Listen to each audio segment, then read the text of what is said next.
Assalamualaikum warahmatullahi wabarakatuh. Hello everyone, my name is Nia Husniati. In this video, I will share material about prayer or salat. To fulfill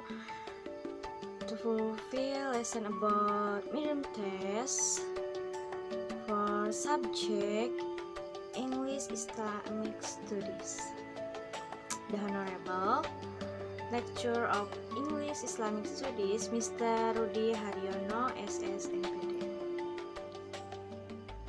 Happy watching.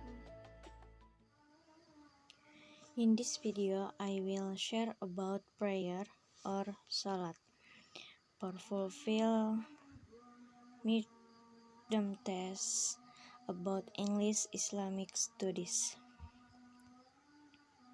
Definition of prayer. Obligatory prayers are worship that must be performed by every Muslim who is mature and has good sense at predetermined times.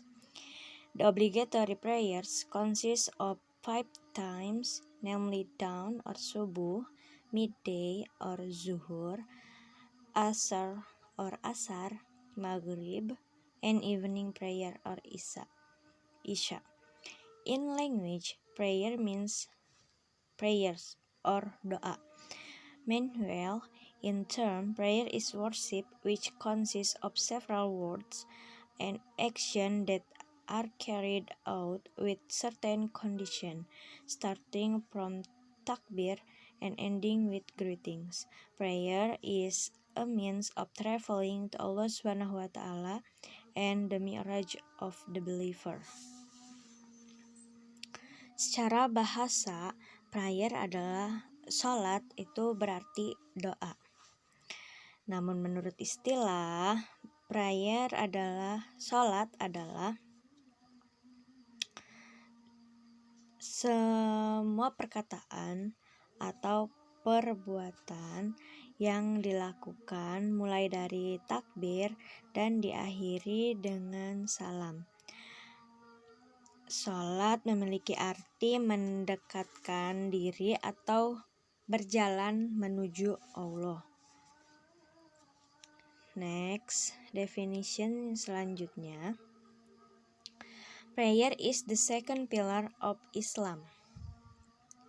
Carrying out the legal prayer is obligatory of every Muslim.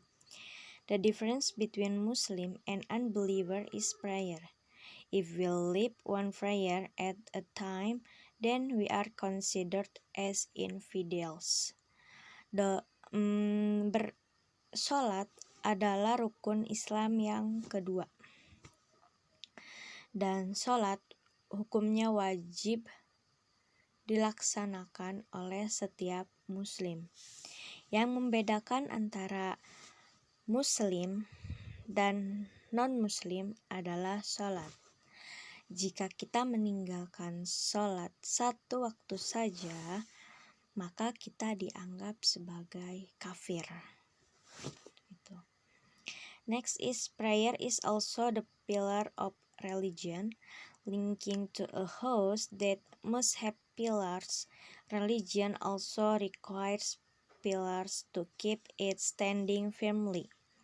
If we lay prayer, then the pillars of religion that we have will collapse and our faith will decrease when we dare to lay prayers.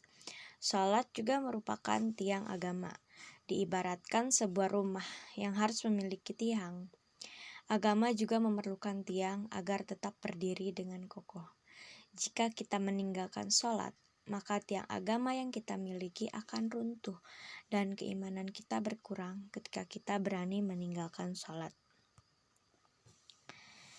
Next is pillars of prayer atau rukun sholat. First is intention, stand up if you can, reading takbiratul ikram, read surah Al-Fatihah every cycle, ruku with tumanina, i'tidal with tumanina, prostrate with tumanina, sitting between two prostration with tumanina, sit tashahud and reading prayers, greetings, order, qauliyah, dan fi'liyah.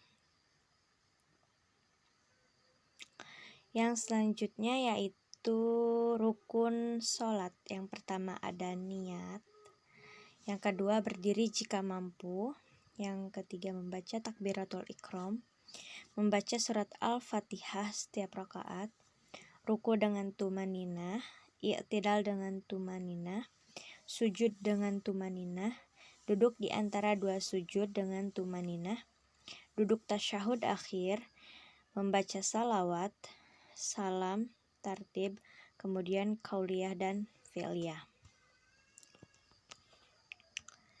Next is requirement for compulsory prayer.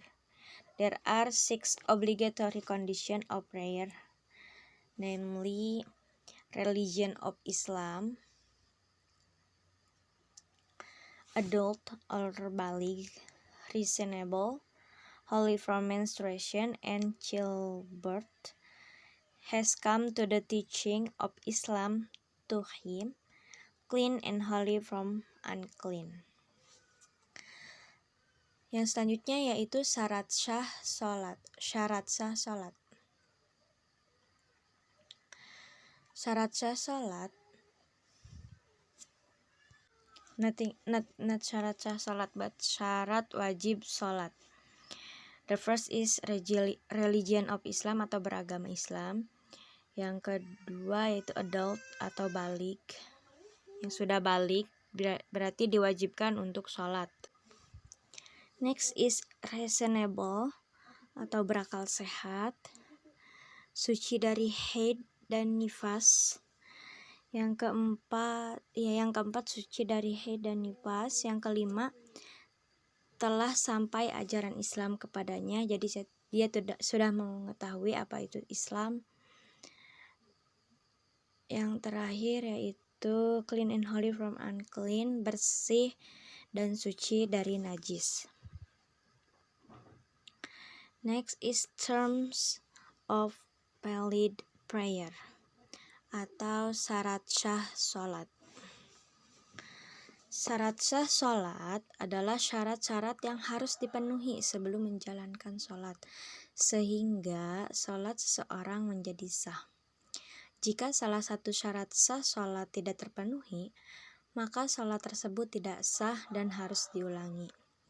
Syarat sah salat ada 5, yaitu the first is clean body or suci badan. Suci badan, pakaian, dan tempat sholat dari najis.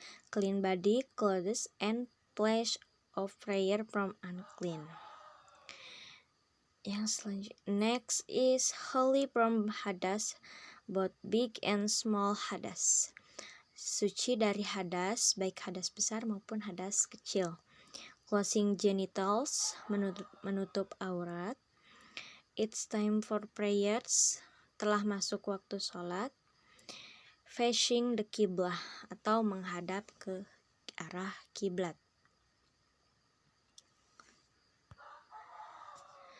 Next is thing that invalidate prayer. Yang selanjutnya yaitu hal-hal yang membatalkan salat. The first is deliberately speaking or hearing someone speak, deliberately eating or drinking, deliberately emit unclean or wine, deliberate changing the position of the body so that it does not face the qibla anymore, deliberate make a lot of movement and have nothing to do with prayer, deliberate burst into laughter, losing common sense due to madness for fainting, loss of consciousness due to sleep or fainting, missing sacredness due to menstruation or childbirth for women. Yang selanjutnya yaitu hal-hal yang membatalkan sholat. Hal-hal yang membatalkan sholat adalah hal yang dilakukan oleh seseorang saat sedang sholat, maka sholatnya menjadi batal dan harus diulangi. Hal-hal yang membatalkan sholat antara lain sengaja berbicara atau mendengar orang berbicara, sengaja makan dan minum, sengaja mengeluarkan najis atau angin, sengaja mengubah posisi tubuh sehingga tidak menghadap kiblat lagi, sengaja melakukan gerakan yang banyak dan tidak ada hubungannya dengan salat, sengaja tertawa terbahak-bahak, hilang akal sehat karena gila atau pingsan, hilang kesadaran karena tidur atau pingsan, hilang suci karena haid atau nipas bagi wanita. This enough from me. Thank you.